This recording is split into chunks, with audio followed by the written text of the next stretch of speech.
시청자 여러분 안녕하십니까? 10월 10일 굿모닝 MBN 시작합니다. 먼저 오늘의 주요 뉴스입니다. 팔레스타인 무장정파 하마스와 이스라엘의 무력 충돌이 나흘째 이어지는 가운데 사망자가 1,500명에 육박하고 있습니다. 하마스는 이스라엘의 공격이 계속되면 인간인 포로를 처형하겠다고 위협했습니다. 이스라엘 현지에 발이 묶인 한국인 200여 명이 현지 시각으로 오늘 귀국길에 오릅니다. 정부는 이번 무력 충돌이 우리 경제에 미칠 영향에 대해 면밀한 모니터링을 진행 중입니다.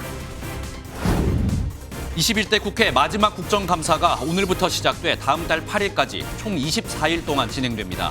이번 국정감사는 정부의 국정 운영과 제1야당 대표의 사법 리스크를 둘러싼 여야 대치가 가파른 데다 내년 총선까지 맞물려 있어 어느 때보다 치열한 주도권 다툼이 예상됩니다. 서울 강서구청장 보궐선거가 하루 앞으로 다가온 가운데 여야는 총력 유세에 나서고 있습니다. 민주당 이재명 대표는 병원에서 퇴원한 직후 진교훈 후보 유세 현장을 찾아 지원에 나섰고 국민의힘은 이런 이 대표를 향해 얄팍한 꼼수라고 비판했습니다.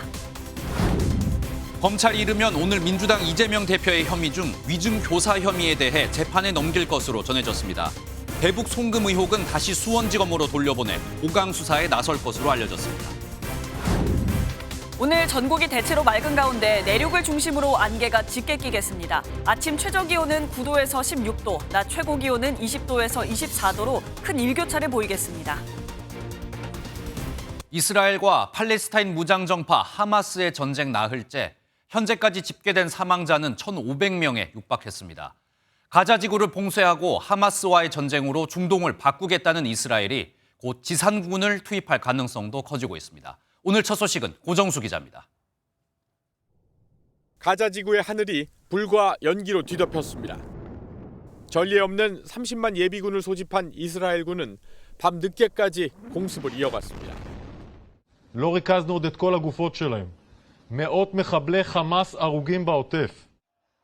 이스라엘 총리실은 사망자를 최소 800명, 팔레스타인 보건부는 680여 명으로 집계했습니다. 약 1,500명이 숨졌고 6,300여 명의 부상자가 나왔습니다. 이런 상황에서 이스라엘의 지상군 투입 가능성은 날로 커지고 있습니다. 네타냐후 총리는 관료들에게 지금은 시작에 불과하며 하마스와의 전쟁으로 중동을 변화시키겠다는 강경 발언까지 한 것으로 전해졌습니다. This war crime will not be forgiven. The government of Israel will continue acting with all its might and means. 이런 가운데 영국 더 타임스는 이스라엘 정부가 국제적 외교적 의미를 포함한 하마스 지휘부 암살 작전에 나설 것이라고 보도했습니다. 이스라엘군은 참전한 레바논 무장정파 헤즈볼라를 겨냥해 인접 국경의 병력도 늘렸습니다. MBN 뉴스 고정수입니다. 팔레스타인 무장정파 하마스는 민간인 인질을 처형하겠다는 극단적인 성명을 내놨습니다. 이스라엘이 가자지구 내 민간인 주택을 폭격하면 보복하겠다는 뜻입니다. 이스라엘 수도인 예루살렘에도 공습 경보가 울리며 충돌은 격화하고 있습니다. 이어서 장덕진 기자입니다. 하마스가 주장하는 인질 규모는 100명이 넘습니다. 이스라엘 군인과 민간인은 물론 일부 외국인도 포함된 것으로 전해졌습니다. 하마스는 이스라엘에 인질을 처형하겠다며 엄포를 놨습니다. أبناء شعبنا الآمنين في بيوتهم دون سابق إنذار سنقابله آسفين بإعدام رهينة من رهائن العدو المدنيين لدينا. 그러면서 인질 처형은 자신들의 책임이 아니라고 주장했습니다. أمام العالم العدو الصهيوني وقيادته مسؤولية هذا القرار. 이스라엘의 반격이 거세지면서 이에 맞서기 위해 인질을 인간 방패로 사용할 수 있다는 우려가 제기됐는데 현실화되는 모양새입니다. 이스라엘 수도인 예루살렘에는 하마스의 로켓 공격으로 공습 경보가 울렸습니다. As we are talking, I can hear the sirens. I am about to run to the shelter ASAP. 로이드 오스틴 미 국방부 장관은 제럴드 포드 항공모함 전단에 동지중해 이동 명령을 내렸습니다. 제럴드 포드함은 현존 항모 가운데 가장 커 슈퍼 핵 항모로 불리는데 항공기 70대 이상을 탑재할 수 있습니다. MBN 뉴스 장덕진입니다. 이스라엘에 발이 묶인 우리나라 국민 일부는 오늘 우리 국적기를 통해 현지를 빠져나올 예정입니다. 상황이 심각해지자 대통령실도 긴급 안보 상황 점검에 들어갔습니다. 이 내용은 김종민 기자가 보도합니다. 현재 이스라엘에 있는 한국인은 930여 명으로 추산됩니다. 장기 체류자 570여 명과 여행객 360여 명입니다. 이 중 200여 명 정도가 귀국길에 오를 예정입니다. 승객 200여 명을 태울 수 있는 대한항공 국적기가 현지 시각으로 오늘 낮 1시 45분 이스라엘 텔아비브를 출발해 내일 새벽 6시쯤 인천공항에 도착할 예정입니다. 대통령실도 긴급 안보 상황 점검에 들어갔습니다. 아직까지 군 수송기를 동원하는 방안은 고려하지 않고 있지만 상황이 악화될 것에 대비한 대피 계획을 강구하고 있습니다. 국내 경제에 미치는 영향에 대해서도 면밀한 모니터링을 진행 중입니다. 이스라엘과 하마스 분쟁 이후 국제 유가가 급등한 것과 관련해서는 불확실성이 커졌다고 우려했습니다. 시장 모니터링을 한층 강화하는 한편 모든 가능성을 열어두고 우리 경제에 미치는 영향이 최소화되도록 최선의 노력을 다하겠습니다. 만약 이란과 미국의 분쟁으로 전쟁이 확대되면 우리나라 원유 수급에도 직접적인 타격이 될 수 있습니다. 고유가로 인한 물가 상승폭이 더 커질 수 있는 만큼 대통령실은 유류세 인하 조치를 2개월 연장하는 방안도 유력하게 검토하고 있습니다. MBN 뉴스 김종민입니다. 하마스의 기습 공격으로 갑작스럽게 가족과 친구들을 잃은 이스라엘 시민들은 큰 충격에 빠졌습니다. 다시는 이런 일이 벌어지지 않게 가자 지구를 부숴버려야 한다는 목소리까지 나오고 있는데요. 이런 가운데 하마스는 축제 분위기를 즐기고 있는 것으로 전해졌습니다. 보도에 박규원 기자입니다. 이스라엘 텔아비브 공항 인근의 경찰서. 실종된 주변인의 신원을 등록하기 위한 이스라엘 시민들의 발길이 이어집니다. 하마스의 기습 공격에서 살아남았지만 가족과 친구의 생사를 알 길이 없는 시민들은 망연자실한 표정입니다. היחידה כאן ללהב 33 בשביל לתת דגימות DNA. אנחנו יודעים שהיא עלתה על אמבולנס, לא יודעים לאן היא הגיעה. 충격과 분노에 빠진 일부 시민들은 가자 지구를 완전히 부숴버려야 한다며 격앙된 모습을 보이기도 한 것으로 전해졌습니다. Hamas will not be able to govern the Gaza Strip because you see the situation today. 이스라엘 시민들이 충격과 공포에 빠져 있는 것과 달리 하마스는 공격 후 축제 분위기를 즐기고 있는 것으로 알려졌습니다. 기관총을 든 어린 소녀를 목마 태운 채 춤을 추고 인질 여성을 앞세워 거리를 행진하는 모습도 전해졌습니다. 유엔 안전보장이사회는 긴급회의를 개최하고 하마스가 저지른 극악무도한 테러 행위를 규탄할 것을 요구했습니다. MBN 뉴스 박규원입니다. 미국이 이스라엘 지원을 시사하고 이란이 하마스의 급습 계획에 관여했다는 증언이 나오면서 중동의 긴장감은 더 고조되고 있습니다. 미국과 이란의 대리전 양상으로 번지고 자칫 다른 중동 국가들이 개입해 5차 중동 전쟁이 벌어지는 것 아니냐는 우려도 나옵니다. 신영빈 기자의 보도입니다. 하마스의 이스라엘 급습 배후에 이란이 있다는 의혹이 커지고 있습니다. 월스트리트 저널은 하마스가 이스라엘을 공격하는데 이란 안보 당국자들이 도움을 줬다는 내부 증언을 확보해 보도했습니다. 이란 혁명수비대 장교들이 급습 작전을 고안했고 이란이 하마스의 공격 작전을 승인했다고 전했습니다. 하지만 이란과 하마스는 이란이 이번 공격에 직접 개입한 사실을 부인했습니다. 주 유엔 이란 대표부와 하마스는 모두 이스라엘에 대한 공격은 팔레스타인과 하마스가 스스로 결정했다는 입장을 밝혔습니다. 그럼에도 미국은 이란이 오랫동안 하마스를 도와왔다는 점을 강조하며 의심의 끈을 놓지 않고 있습니다. We don't have anything that shows us that Iran was directly involved in this attack and in planning it or in carrying out, but we do know that Iran's had a long relationship with Hamas. 이란이 하마스를, 미국이 이스라엘을 지원하며 대리전 양상이 굳어지는 상황. 하마스의 기습에 이란이 관여한 사실이 확인되고 전선이 이란을 비롯한 이스라엘 주변 중동 국가들로 번지면 50년 만에 5차 중동 전쟁이 발발할 수 있다는 우려도 나옵니다. 반면 현 사태가 중동 지역 전면전으로 확대될 가능성은 작다는 시각도 있습니다. 이제 이집트, 요르단, 시리아, 레바논 정도가 있는데 주변 국가가 이번 전쟁에 참여할 가능성은 없다고 봅니다. 이스라엘이 무모하게 전면전을 벌일 가능성은 저는 좀 낮다고 봅니다. 대표적인 화약고 중동의 정세가 시계 제로 상태에 빠지자 전 세계가 긴장 속에 주시하고 있습니다. MBN 뉴스 신영빈입니다. 단식 도중 건강 악화로 입원했던 더불어민주당 이재명 대표가 어제 오후 21일 만에 퇴원했습니다. 병원 밖으로 나와 이 대표가 향한 곳은 집이 아닌 강서구청장 보궐선거 유세 현장이었는데 진교훈 후보를 압도적으로 당선시켜달라 호소했습니다. 김태희 기자입니다. 이재명 더불어민주당 대표가 지팡이를 짚은 채 병원에서 걸어 나옵니다. 지난달 18일 단식으로 인한 건강 악화로 병원에 이송된 지 3주 만입니다.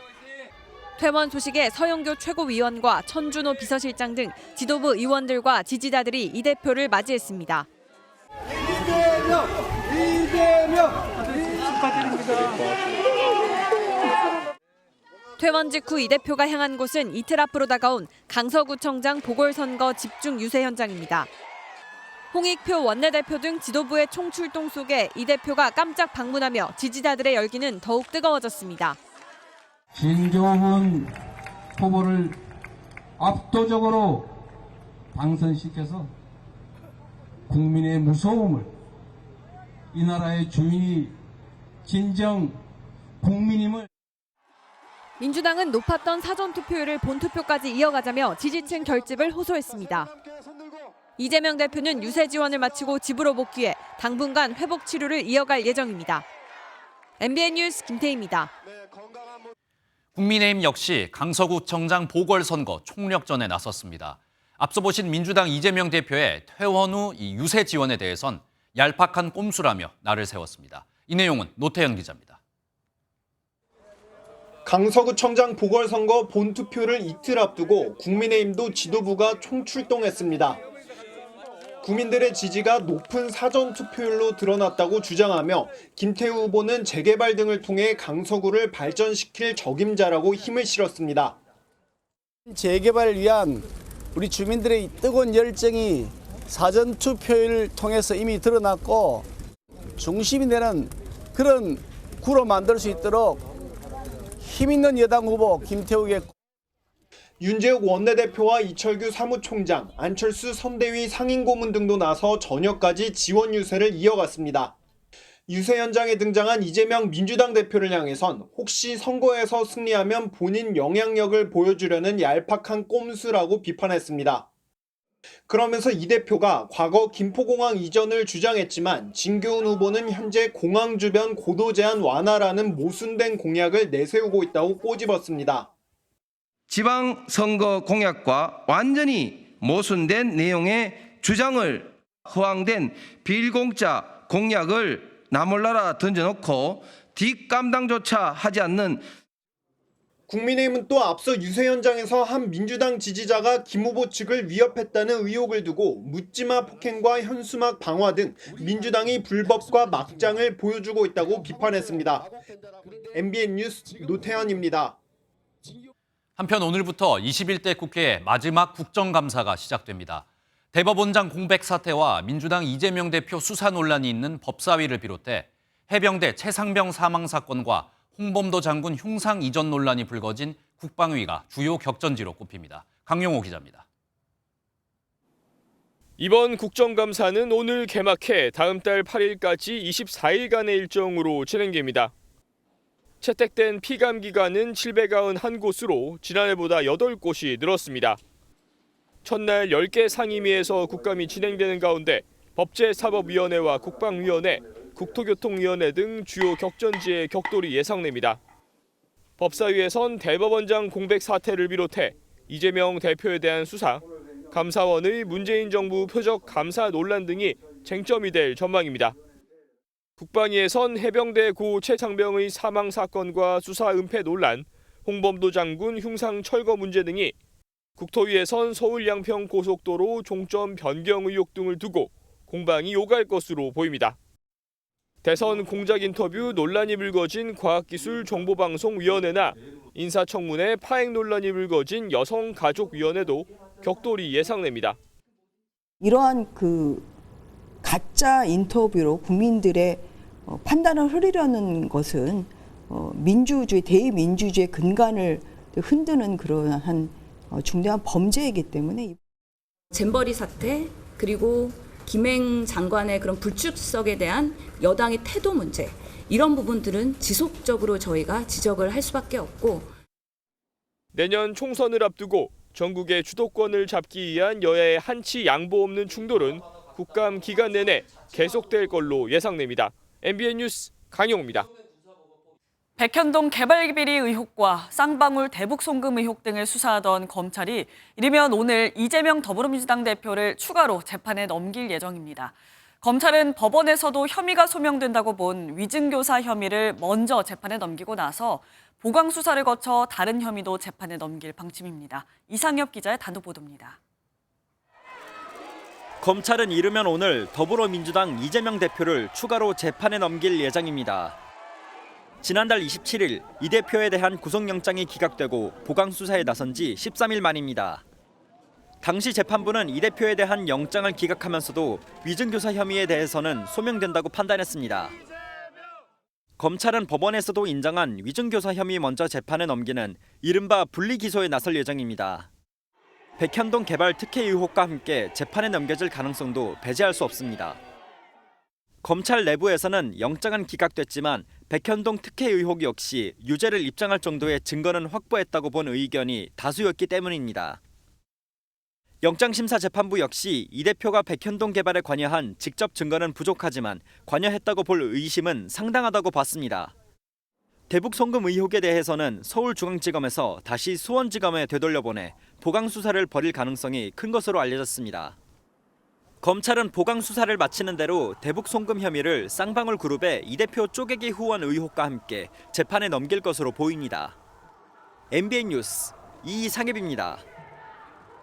대장동 개발에 도움을 주는 대가로 거액을 약속받았다는 이른바 50억 클럽 의혹에 대한 수사가 이어지고 있는데요. 이미 재판에 넘겨진 곽상도 전 의원과 박영수 전 특검에 이어서 이번에는 권순일 전 대법관의 차례가 될 것으로 보입니다. 보도에 홍지호 기자입니다.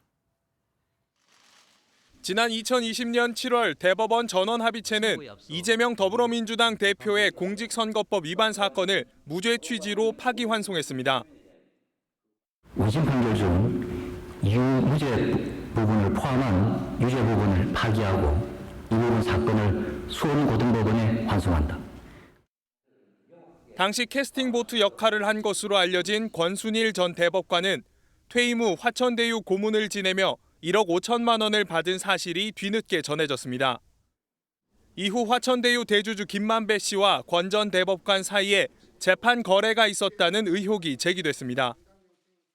국민혁명당은 2021년 9월 23일 권순일 전 대법관을 사후 술해죄, 변호사법 위반, 공직자윤리법 위반 등으로 고발했고 검찰은 변호사법 위반 혐의 등은 직접 수사 개시 범위가 아니라고 보고 경찰에 이송했지만 최근 21개월 만에 다시 넘겨받았습니다. 사건을 넘겨받은 검찰은 김만배 씨가 이 대표의 재판 전후로 8차례에 걸쳐 권 전 대법관의 사무실을 방문한 부분 등 의혹 전반에 대한 보완 수사에 나섰습니다.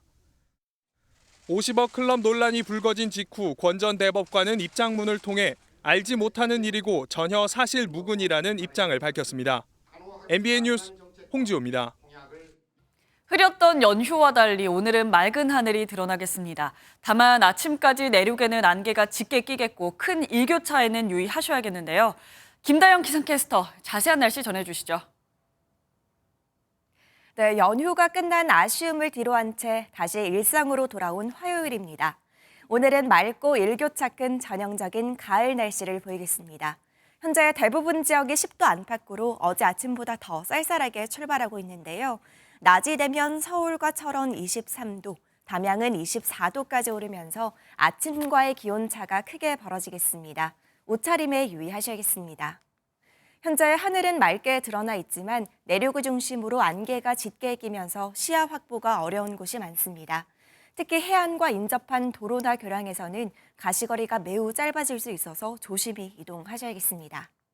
안개는 기온이 오르면서 빠르게 걷히겠고요. 강원 영동 지역은 낮 한때 5mm 미만의 비가 조금 내리겠습니다. 이 시각 현재 기온 보겠습니다. 서울 12.1도, 대구 13.7도로 어제 아침보다 2도에서 4도가량 낮게 출발하고 있고요. 한낮에는 대부분 23도 안팎까지 오르면서 어제와 비슷하겠습니다. 날씨였습니다.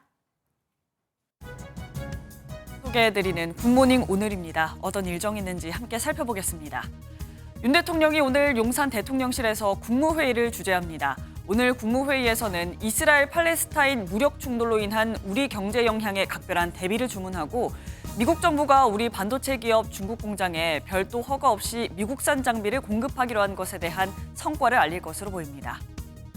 오늘 임산부의 날을 맞아 각 지자체와 시민사회단체 등에서 다양한 행사가 진행됩니다. 임산부의 날은 풍요와 수확의 달인 10월과 임신기간 10개월을 의미하는 날로 임산부를 배려하고 보호하는 사회적 분위기를 만들기 위해 2005년에 제정됐습니다. 한국 축구의 전설로 지난 7일 별세한 박종환 전 한국축구 국가대표팀 감독의 연결식이 오늘 오전 축구회관에서 진행됩니다. 박 전 감독은 선수 생활을 마친 뒤 1989년부터 2020년까지 감독직을 수행하며 1983년 멕시코 세계청소년 축구대회 4강 위협을 비롯해 한국 축구의 위상을 드높였습니다. 어제 저녁 서울 영등포역 인근에서 기찻길에 무단 침입한 남성이 KTX 열차와 부딪혀 숨졌습니다. 이 사고로 일부 열차 운행이 지연됐는데요. 서울 신림역에선 가스가 누출돼 시민들이 대피하는 소동이 벌어졌습니다. 사건 사고 소식 윤현지 기자가 보도합니다. 승객을 태운 KTX 열차가 서 있고 출동한 소방대원들이 철로 아래를 살핍니다.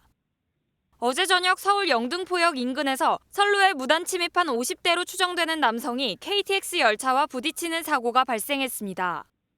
남성은 그 자리에서 숨졌고 사고 수습을 위해 KTX 열차와 일반 열차가 지연되기도 했습니다. 이 열차에는 승객 670명이 타고 있었습니다. 급하신 고객님께서는 타등급 2번으로 가시며 관악역에 한차 후 마을버스를 이용해 주시기 바랍니다. 연휴 끝 귀경길에 오른 시민들은 발만 동동 굴렀습니다. 사상사고 났다고 계속 정차를 해서 거의 1시간 넘게까지 지금 부산에 모임이 있어서 갔다가 이제 연휴도 길고 했으니까 아이들이랑 남편은 지금 1시간 넘게 계속 기다리고 있던 중이었어요. 경찰은 사망 이유 규명을 위해 남성의 주변을 조사할 예정입니다. 지하철역 아래 경찰의 안내를 받은 시민들이 역 밖으로 대피합니다. 서울 지하철 2호선 신림역 인근 건물에서 질식사 위험이 있는 할론가스가 누출돼 역사 안으로 유입됐다는 신고가 접수됐습니다. 휴화약재가 원래 방출되면 안 되는데 어떤 원인에 의해서 방출됐습니다. 이유는 지금 조사 중이고요. 다행히 다친 사람은 없었지만 환기 작업을 거치는 18분 동안 양방향 지하철 6대가 신림역을 무정차 통과하기도 했습니다. MBN 뉴스 윤현지입니다. 문재인 정부의 국정과제로 일명 한전공대라 불리는 한국에너지공대는 개교 1년 만에 각종 논란을 낳고 있습니다. 이 논란 속에서도 이 대학교 총장은 평가에서 A등급을 받고 성과급 2억 4천만 원을 받은 것으로 나타났습니다. 대통령 연봉에 맞먹는 수준인데 과연 적절했는지 비판의 목소리가 나오고 있습니다. 김순철 기자가 보도합니다. 지난 7월 산업부는 한국에너지공대 감사 결과 무더기 비위 사실이 적발됐다고 발표했습니다. 이사회나 산업부의 보고도 없이 내부 결재만으로 14%에 달하는 급여 인상을 결정했고 허위 근무로 수당을 타가거나 법인카드를 부적절하게 사용했다는 겁니다. 당시 산업부는 관리 소홀 등의 책임을 물어 윤희준 총장 해임을 이사회에 건의했습니다. 감사 자체가 국회와 언론 등에서 문제가 제기돼 가지고 실시가 됐고 재심이 진행 중인 감사 내용이라 제가 소상히 파악을 해서 대응을 하도록 그렇게. 그런데 MBN 취재 결과 윤 총장은 지난해 성과평가에서 A등급을 받아 기본급 3억 원의 80%인 2억 4천만 원을 수령한 것으로 나타났습니다. 윤석열 대통령 연봉과 맞먹는 수준인데 당시 한전 사장을 겸하고 있던 대학 이사장과 이사들이 함께 평가한 것으로 전해집니다. 반면 직원들은 성과평가 규정도 없어 모두 기본급의 20%인 B등급을 받았습니다. 대학 측의 석연치 않은 채용도 도마 위에 올랐습니다. 지난 2021년 대학 이사회가 진행한 교수 특별 채용에서 기준 미달로 2차례 탈락한 A씨가 이사회 의결이 필요 없는 조교수로 임용됐고 이후 요직에 갔다는 겁니다. 일반 채용에선 낙제점을 받았다가 차기 채용에서 고득점으로 합격한 사례도 다수 나왔고 일부는 고위직으로 간 것으로 전해졌습니다. 해임 건의를 받은 총장 평가 A등급과 자격 미달 교직원의 무리한 채용이 한전공대 개교 이유인 건 아닌지 국민이 납득할 수 있도록 투명하게 밝혀져야. 대학 측은 총장 성과평가는 공정하게 이뤄졌고 교원 채용과 관련해선 적법한 심사를 거친 만큼 문제는 전혀 없다고 해명했습니다. MBN 뉴스 김순철입니다. 지난 추석 연휴 70대 노부부가 충남 태안 갯벌에서 실종된 사건이 있었습니다. 해양경찰이 실종 경위를 조사하던 중 아들이 갯벌에서 혼자 빠져나오는 모습을 확인했습니다. 경찰은 자살 방조 혐의로 아들을 구속 수사하고 있습니다. 보도에 김세희 기자입니다. 지난달 30일 충남 태안군 갯벌에서 70대 부부가 실종됐습니다. 실종 후 하루 뒤 갯벌 체험객이 부부 중 아내를 실종 지역 인근 갯벌에서 발견해 신고가 접수됐고 남편은 6일 후 전북 군산시 인근 해상에서 숨진 채 발견됐습니다. 그런데 해경이 지난 5일 부부의 실종에 대해 수사하던 도중 아들을 자살 방조 혐의로 구속했습니다. 부모와 같이 갯벌에 들어갔다 혼자 갯벌을 빠져나오는 모습이 CCTV에 포착됐기 때문입니다. 아들은 조사에서 부모님과 함께 세상을 떠나려고 안면도에 왔지만 마음이 변해 나왔다고 진술한 것으로 전해졌습니다. 일단은 진술은 그렇게 하고 있어가지고 조사도 있는 겁니다. 형법상 자살 방조의 경우 최소 1년 이상, 최대 10년 이하의 징역에 처할 수 있습니다. 해경은 노부부에 대한 부검을 실시하고 범행 동기 등 자세한 경위도 조사 중입니다. MBN 뉴스 김세희입니다.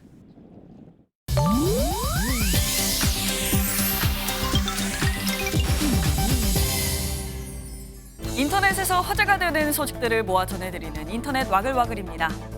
그룹 방탄소년단 정국이 지난달 29일 발표한 두 번째 솔로 싱글 3D가 미국 빌보드 메인 싱글 차트 핫백에서 5위를 기록했습니다.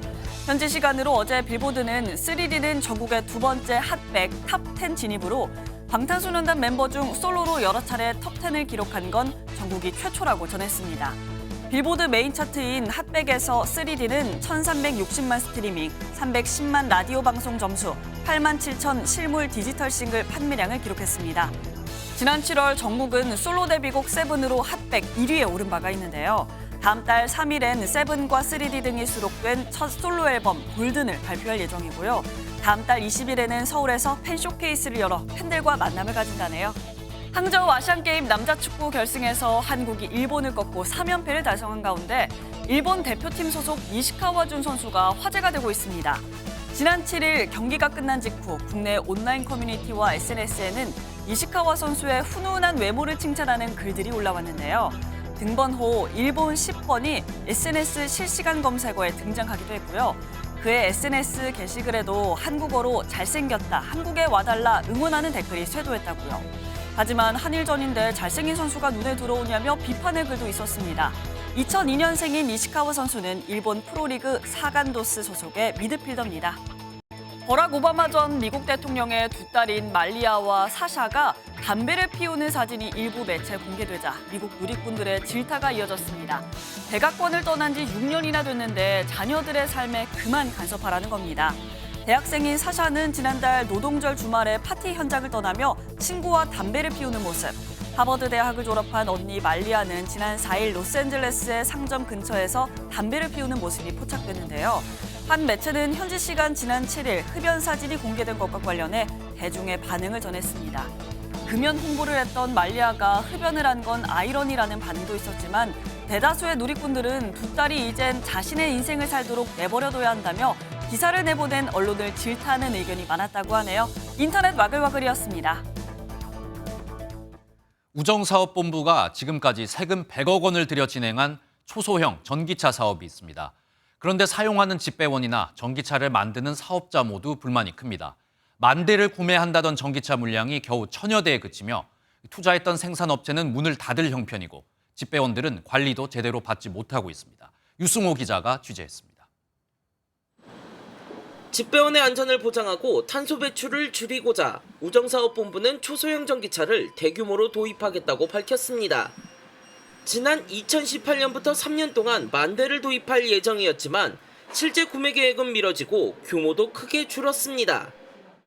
지난 2019년부터 지난해까지 초소형 전기차 관련 비용은 100억 원을 넘었습니다. 하지만 당초 계획과 달리 현재 운용 중인 차량은 1,355대에 불과합니다. 전기차 물량이 늘어날 것으로 기대했던 기업들은 초기 투자 비용을 회수하지 못하고 자금난에 빠져 경영 부담이 커졌습니다. 우정사업부를 바라보고 시작한 업체들이 되게 많아요.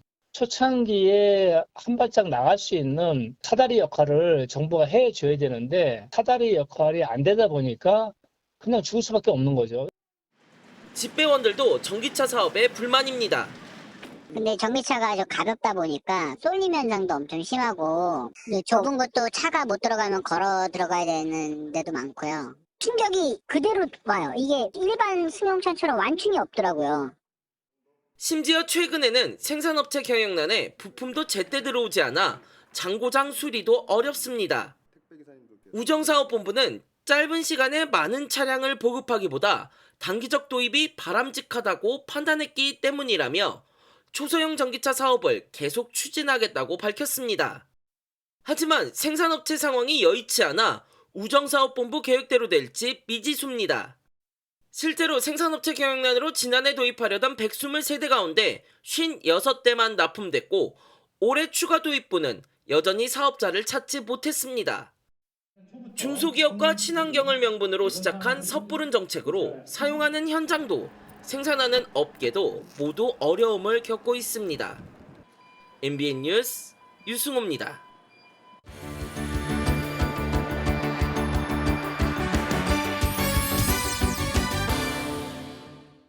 굿모닝 월드입니다.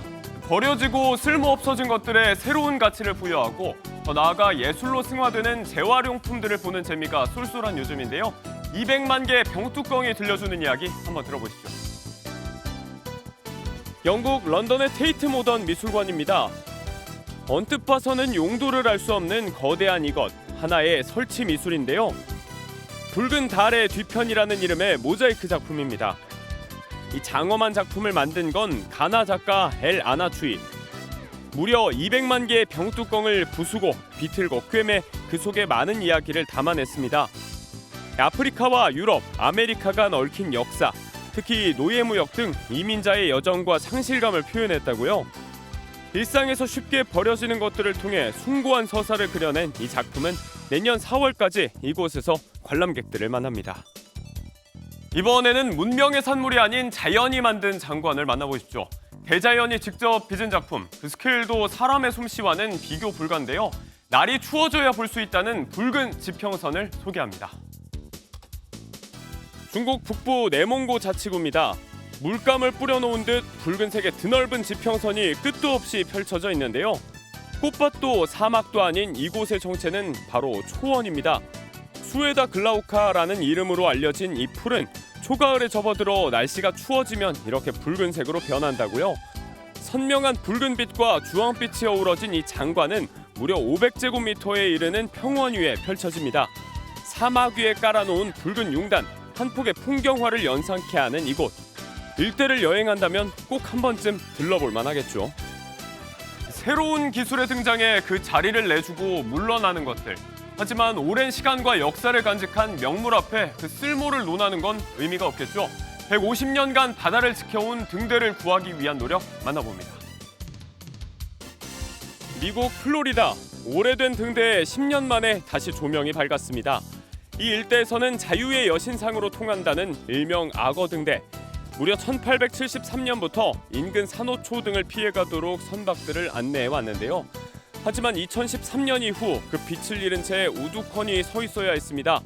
GPS, 수중 음파 탐지 등 신기술의 등장으로 그 쓸모를 잃었기 때문이라고요. 이 바다의 오랜 친구를 구하기 위해 지역에서 발벗고 나섰다고 합니다. 완벽한 복원에는 시간과 비용이 더 필요하다지만 모두의 동참으로 모금 활동 역시 순조롭다고 하네요. 굿모닝 월드였습니다. 거대 양당에 실망한 국민에게 새로운 선택지가 되겠다는 이른바 제3지대론, 선거철의 단골 손님입니다. 여야 대립이 극에 달한 가운데 6개월 남은 내년 총선의 변수가 될 수 있을지 신당 창당에 나선 이들을 유호정 기자가 만나봤습니다. 제3지대 첫 깃발을 꽂은 건 양현자 의원의 한국의 희망입니다. 블록체인 기술을 도입해 돈봉투와 밀실 공천 없는 투명한 정당을 만들겠다는 계획입니다. 대한민국의 정당은 지금까지 대통령을 만드는 것 외에는 기능이 없었어요. 압도적으로 새로운 시도, 압도적으로 새로운 기술, 철학을 바탕으로 한 과학 정치를 하겠다라는. 금태섭 전 의원이 주도하는 새로운 선택은 민생 정책을 통한 30석 확보가 목표입니다. 과거 신당들은 한 번에 집권을 하거나 한 번에 제1당이 되고 싶어 했다가 실패했는데 저희가 원하는 것은 의석의 10% 정도. 그게 있으면 변할 수 있다. 이들은 거대 양당에 등 돌린 약 30% 안팎의 무당층 표심을 겨냥하지만 실제 정당 지지율은 미미한 상황입니다. 여야에 대한 실망감이 당장 제3지대 지지로 이어지진 않는 겁니다. 현재로선 신당의 흥행을 이끌 인물 경쟁력이 부족하다는 평가입니다. 승자 독식 구조의 선거제도는 인재 영입을 가로막고 있습니다. 한 선거에서 한 사람밖에 안 뽑으니까 3인 내지 5인을 뽑는다 만약에 뭐 제3지대 정당들도 당선될 수 있는 가능성이 있잖아요. 근데 그걸 뭐 기득권 정당들이 그걸 뭐 허용을 해주려고 하나요? 이 같은 회의론에도 거대 양당과의 합당에는 선을 그었습니다. 국민의당도 마찬가지. 새정치라는 국민의당의 가치와 비전이 있었는데 자꾸 이제 세력을 조급하게 생각하다 보니까 호남 세력하고 결탁을 하는 순간 새정치도 오염되고 호남 정치도 오염되고. 제가 기여할 수 있는 길은 한국 정치의 구조를 바꾸는 일이지 지금 민주당이나 국민의힘의 한석 의석을 늘려주는 거라고 생각은 안 합니다. 그런 일을 할 생각은 전혀 없습니다. 총선이 6개월 앞으로 다가온 가운데 제3지대 간의 연대를 시작으로 변화의 바람이 불 수 있다는 전망도 나옵니다. MBN 뉴스 유호정입니다.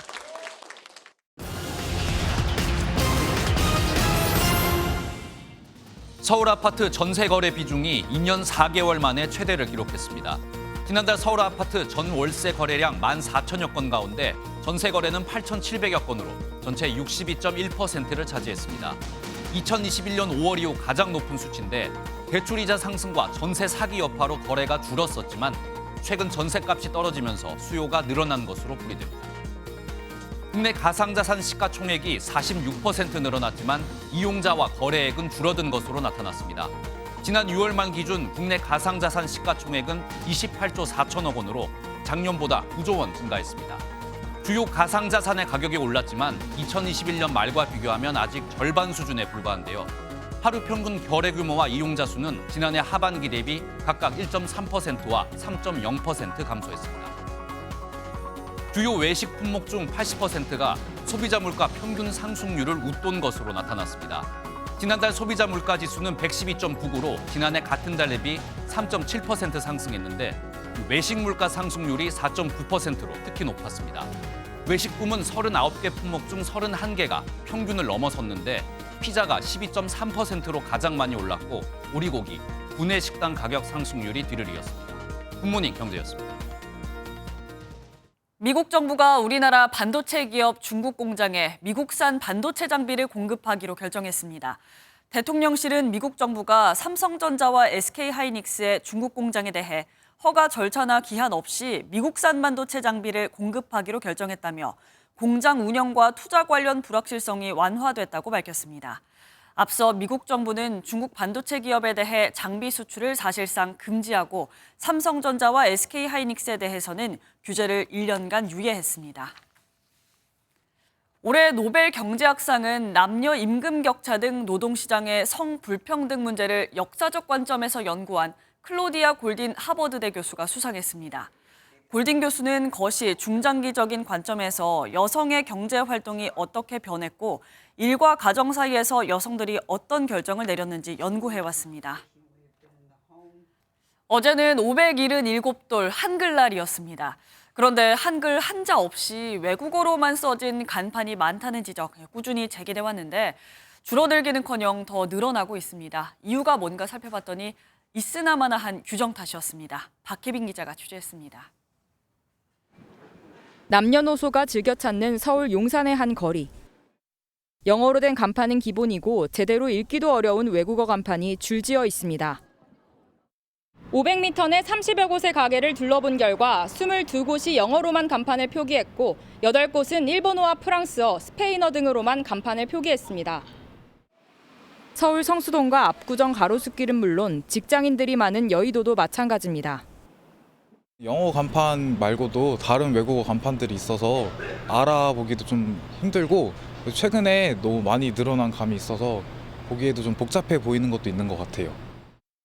5개 광고물법에 따르면 간판은 원칙적으로 한글로 표시해야 하고 특별한 사유가 없으면 외국어와 한글을 나란히 적어야 합니다. 하지만 특별한 사유에 해당하는 예외 사례가 너무 많은 게 문제입니다. 특별한 사유로 외국어만 쓸 수 있도록 하는 경우가 있는데 상표 등록이 이제 외국어로 등록된 경우에는 외국 문자로 할 수 있도록 이제 정해놓은 규정이거든요. 게다가 3층 이하의 건물이나 5제곱미터 미만의 작은 간판은 아무런 제한도 받지 않는 예외 대상에 속합니다. 실제로 대부분의 가게 주인들은 이런 규정에 대해 제대로 알지 못합니다.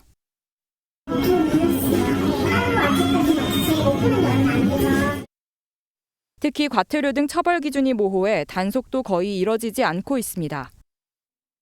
많지는 않고 과태료가 따로 뭐 있지는 않아가지고. 사실상 사문화되다시피 한 외국어 간판 규정. 번화가 거리에 간판이나 건물 이름을 점령한 외국어 홍수 속에 우리 한글이 홀대받고 있습니다. MBN 뉴스 박혜빈입니다. 경남 거창은 가을과 가장 어울리는 고장 중 한 곳인데요. 낮에는 산과들에 수놓은 온갖 꽃과 밤에는 수없이 많은 별들을 볼 수 있기 때문입니다. 가을의 정취와 함께 거창 군민 모두 하나 되는 통합축제도 착착 준비되고 있습니다. 강진우 기자가 전해드립니다. 해발 952m, 가막산 정상이 아스타쿠카가 뿜어내는 보라색 물결로 넘쳐납니다. 파란 가을 하늘과 거대한 풍력 발전기 속에서 묘한 조화를 이루며 이색적 분위기를 자아냅니다. 인공위성 레이저 관측소가 있을 만큼 밤에는 수많은 별을 쉽게 볼 수도 있습니다. 인생사진 찍어보려고 준비하고 왔습니다. 그래도 와보니까 너무 보라색이 예쁘고 날씨가 너무 좋아가지고 덕분에 너무 힐링하고 가는 것 같아요. 가막산 아래 거창 읍내에서는 군민 모두가 참여하는 한마당 축제 준비가 한창입니다. 이번 축제는 군민의 날 기념식, 아림예술제, 농산물 대축제와 다문화 가족축제 등이 열리게 됩니다. 특히 지역단체와 학교 등 19개 팀이 참가하는 거리 프레이드는 백미로 꼽힙니다. 퀴즈랜드 페스티벌과 XR 스포츠 체험 행사는 물론 청자년층을 아우르는 각종 콘서트가 마련돼 군민 모두가 하나가 되는 장을 마련했습니다. 청고인 마비 계절 가을의 문턱에서 사랑하는 가족들과 청정 거창으로 가을 여행을 한번 꼭 오시기 바랍니다. 신나는 축제와 함께 몸도 마음도 힐링하고 가실 수 있도록. 거창 한마당 축제는 오는 12일부터 14일까지 거창군 곳곳에서 열리게 됩니다. MBN 뉴스 강진우입니다. 연휴가 끝난 아쉬움을 뒤로한 채 다시 일상으로 돌아온 화요일입니다. 오늘은 맑고 일교차 큰 전형적인 가을 날씨를 보이겠습니다. 현재 대부분 지역이 10도 안팎으로 어제 아침보다 더 쌀쌀하게 출발하고 있는데요. 낮이 되면 서울과 철원 23도, 담양은 24도까지 오르면서 아침과의 기온차가 크게 벌어지겠습니다. 옷차림에 유의하셔야겠습니다. 현재 하늘 자체는 맑게 드러나 있지만 내륙을 중심으로 안개가 짙게 끼면서 시야 확보가 어려운 곳이 많습니다. 특히 해안과 인접한 도로나 교량에서는 가시거리가 매우 짧아질 수 있어서 조심히 이동하셔야겠습니다. 안개는 기온이 오르면서 빠르게 걷히겠고요. 강원 영동 지역은 낮 한때 5mm 미만의 비가 조금 내리겠습니다. 오늘 동해안 지역은 초속 15m 이상의 강풍이 예상됩니다. 주변 시설물 점검 잘해주셔야겠습니다. 지역별 현재 기온 보겠습니다. 서울 11.9도, 대전 12.1도로 어제 같은 시각보다 2도에서 4도가량 낮게 출발하고 있고요. 한낮에는 대부분 23도 안팎까지 오르면서 어제와 비슷하겠습니다. 남은 한 주간 맑고 선선한 가을 날씨가 이어지겠습니다. 요즘처럼 일교차가 큰 환절기에는 감기에 걸리기 쉽죠. 이럴 때일수록 체온을 끌어올릴 수 있는 따뜻한 차를 마셔주면 좋은데요. 먼저 감기 예방에 좋다고 알려진 생강차가 있습니다. 생강은 따뜻한 성분을 가지고 있어서 몸의 체온을 높여주고요. 혈관에 쌓인 콜레스테롤을 몸 밖으로 배출하게 해 성인병 예방에도 도움이 됩니다. 또 향기가 일품인 모과차가 있는데요. 모과에는 비타민 C는 물론 사포닌과 구연산이 풍부하게 들어있어서 면역력을 향상시켜주고요. 기관지를 튼튼하게 하는 등 기관지염 증상에도 도움이 됩니다. 오늘 식사 후 커피 대신 따뜻한 차를 마셔보는 건 어떨까요? 지금까지 날씨와 생활정보였습니다. 화요일 아침 굿모닝 MBN 마치겠습니다. 함께해 주신 여러분 고맙습니다.